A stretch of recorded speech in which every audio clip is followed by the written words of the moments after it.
সোণোৱাল ডাঙৰীয়া অসমৰে এজন আমি খুব আন্তৰিকতাৰে আমি তেখেতক আমি মুখ্যমন্ত্ৰীপদত অধিষ্ঠিত কৰিছিলোঁ। কিন্তু এতিয়া দুৰ্ভাগ্য অসমবাসীৰ কাৰণে অতিকৈ দুৰ্ভাগ্য যে অসমৰ শদিয়াৰ পৰা ধুবুৰীলৈকে অসমৰ চুকে কোণে প্ৰতিবাদ কৰিছে যে এই নাগৰিকত্ব বিলখন বাতিল কৰিব লাগে। কিন্তু আজিৰ তাৰিখলৈকে তেওঁ নিমাতে থকাটো তেওঁ নীৰৱে থকাটো কিন্তু অতিকৈ দুৰ্ভাগ্যজনক কথা। আমি আজিৰ তাৰিখত এটা কথা স্পষ্ট কৰিব বিচাৰিছোঁ, তেখেতৰ অন্ততঃ তেখেতৰ স্থিতি স্পষ্ট কৰিব লাগিব। অসমৰ ৰাইজে কেতিয়াও এই সংশোধনী বিধেয়কখন কেতিয়াও মানি নলয়। আৰু মৰাণ ছাত্ৰ সন্থাই আজি এইকাৰণে ইয়াত বৃহৎ এটা প্ৰতিবাদ আমি কৰিব বিচাৰিছোঁ। আৰু এটা কথা আমি কিন্তু আমি ক'ব লাগিব যে সন্ত্ৰাসবাদক সন্ত্ৰাসবাদে কোনোবা এজন ঘৰত থাকিলে তেখেতক জাতি চুৰি কৰা হয়, দেশ চুৰি কৰা হয়। কিন্তু বিদেশীক আমি স্বদেশী কৰিব বিচৰাসকলক কিন্তু আমি আজি অসমবাসীয়ে আমি কেতিয়াও মানি নলওঁ। তেওঁলোকে আচলতে এই বিদেশী অনাৰ কথাটো অসমবাসী ৰাইজে কেতিয়াও নামানে। গতিকে তেওঁলোকেও এইটো দেশ দুটা কাম কৰিছে। গতিকে দেশ দুটা কাম নকৰাৰ যিটো আনিব লাগে, অসমৰ ৰাইজত থাকক, অসমৰ ৰাইজত থাকক, অসমৰ স্বাৰ্থ থাকক, অসমৰ ভূখণ্ড সুৰক্ষিত কৰাৰ স্বাৰ্থ থাকক, অসমীয়া জাতিৰ লগত থাকক, অসমীয়া খিলঞ্জীয়া জাতিৰ লগত থাকিবৰ কাৰণে মৰাণ ছাত্ৰ সন্থাই আহ্বান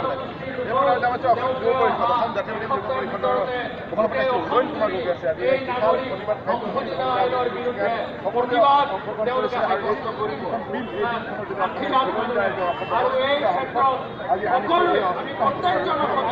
অসম জাতীয় যুৱ পৰিষদৰ অসমীয়া থাকিবলৈ অসমখন লাগিব।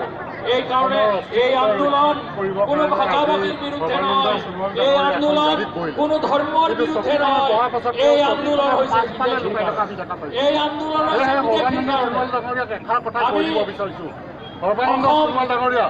ছাত্ৰ সন্থা আৰু অসম গণ পৰিষদ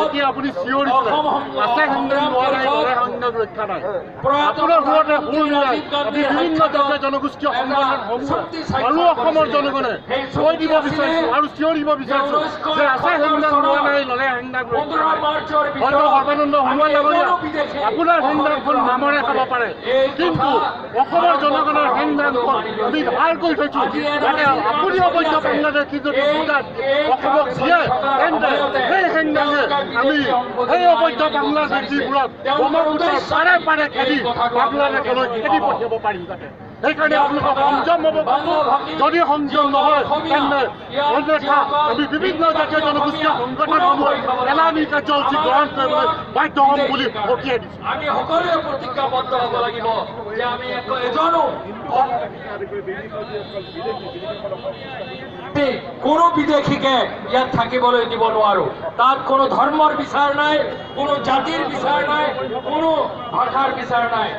আৰু বিদেশী এই যোৱাখাই গৈ এই প্ৰখৰ ৰ'দত আপোনালোকে আহিলে আৰু অৰুণজ্যোতি মৰাণকে আদি কৰি উদ্যোক্তাসকলক মোৰ আন্তৰিক ধন্যবাদ জনাইছো। আৰু আপোনালোকৰ আন্দোলনৰ লগত আমি সকলো অসমীয়া একেলগে আছো, এইখিনিকে কৈ আপোনালোকক ধন্যবাদ জনাইছো।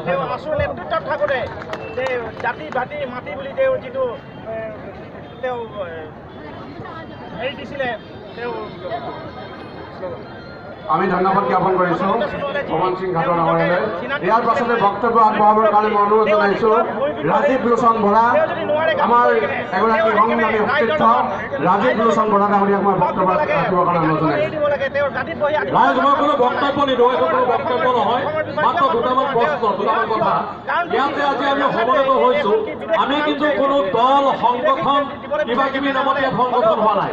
আজি ইয়াত আমাৰ এটাই পৰিচয়টো কি? অসমীয়া। আমি কেৱল অসমীয়া হিচাপে ইয়াত আজি সমবেত হৈছোঁ। ইমান দূৰৰ দূৰৰ গাঁৱৰ ৰাইজ আহি ইয়াত সমবেত হৈছে, কিন্তু এইখন অসমত থাকি ইয়াত ব্যৱসায় কৰি থকা এই যে ইমান দোকান পোহাৰ বজাৰবোৰ আছে, কি তেওঁলোকৰ দায়িত্ব নাই নেকি আমাৰ লগত আহি পিনে আজি সমদল কৰিবলৈ? আছে নাই? চব ওলাই আহিব লাগিব। আমাৰ গাঁৱৰ পৰা ইয়ালৈ মানুহবোৰ আহিব, তেওঁলোকে মানুহবোৰৰ ভোক লাগিব বুলি ইয়াত আজি পৰঠা 1000 বেছিকে বনাব, কাপোৰৰ দোকানীয়ে কাপোৰ বেছিকে উলিয়াই ব্যৱসায় কৰিব। সেইটো আমি চাই থাকিম নেকি? চব আহিব লাগিব, বন্ধ কৰি দিয়া হওক। গোটেই তিনিচুকীয়াৰ প্ৰতিখন দোকান বন্ধ হওক, প্ৰতিজন দোকানী ওলাই আহক। অসমত কেৱল ব্যৱসায় কৰিবলৈ থাকিলে নহ'ব, অসমত থাকি অসমীয়া মানুহক লৈ ব্যৱসায় কৰিলে নহ'ব। ইয়াৰ পৰা কৈছো, আহক, যিমান দোকানী পোহাৰী আছে, যিমান ব্যৱসায়ী আছে, সকলো আপোনালোকে অসমৰ মাটিত অসমৰ বায়ু পানী খাই অসমীয়া মানুহৰ টকা পইচাৰে ব্যৱসায় কৰি বাহিৰলৈ পঠাই আছে। আহক অসমৰ স্বাৰ্থত ইয়াত যোগ দিবলৈ। এইটো প্ৰথম কথা, আহিবই লাগিব, সকলো আহিব লাগিব। এই যে পুলিচসকল আছে, পুলিচসকলৰ পোচাকযোৰ কেৱল পুলিচৰ পোচাক, তেওঁলোকৰ ভিতৰত অসমীয়াত্ব আছে, সেইবাবে তেওঁলোকে আমাৰ লগত সহযোগ কৰিবলৈ আহিছে। কিন্তু আমাৰ এইবোৰ অহা নাই, এইটো নহ'ব। আজি ইয়াত ভৰ্তি হৈ যাব লাগিছিল মানুহ, নহ'ল। শ্ৰদ্ধা ৰাইজ, মোৰ এটাই কথা মই ইতিমধ্যে কৈ আছো, মোৰ চোতালত আহি যদি মোৰ আইক কোনোবাই ব্যৱস্থা কৰিব খোজে, মোৰ চোতালত আহি যদি মোৰ আইৰ গাৰ বস্ত্ৰ কোনোবাই খহাব খোজে, ধৰ্ষণ কৰিব খোজে, মই প্ৰয়োজন হ'লে উগ্ৰ জাতীয়তাবাদ কৰিবলৈ বাধ্য হ'ম। কোনোবাই খাই থাকিব